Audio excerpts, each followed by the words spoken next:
पाथरी तालुक्यातून एक समाजोपयोगी आणि प्रेरणादायी बातमी समोर येत आहे। गारगोटी तांड्यातील ग्रामस्थ आणि शेतकऱ्यांच्या सोयीसाठी एक महत्त्वपूर्ण उपक्रम राबवण्यात आलाय। गारगोटी तांड्यातील ग्रामस्थांसाठी आणि शेतकरी बांधवांसाठी रामेश्वर भैया मित्रमंडळ कान्हेगाव यांच्या वतीनं स्वखर्चातून सुमारे 1.5 किलोमीटर रस्त्याचे खोदकाम करण्यात आले।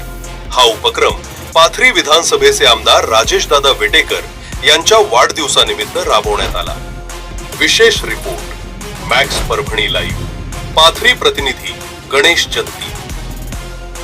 आमदार राजेशदादा वेटेकर यांच्या वाढदिवस निमित्त रामेश्वर भैया मित्रमंडळाच्या वतीने स्वखर्चातून गारगोटी तांडा ते शिरोळी कान्हेगाव रस्ता स्वखर्चातून खोदकाम करून देण्यात येत आहे। कारण की बॅनर व इतर न खर्च करता वेगळा संदेश देऊन रामेश्वर भैया मित्रमंडळाने असा नवीन संकल्प घेऊन गारगोटी तांडावासियासाठी व शेतकऱ्यांसाठी रस्ता हा खूप महत्वाचा होता।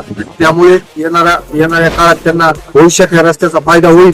त्यामुळे आमदार साहेबांच्या वाढदिवसानिमित्त आगळा वेगळा कार्यक्रम घेऊन रामेश्वर भैया मित्रमंडळाने एक आदर्श निर्माण केला आहे।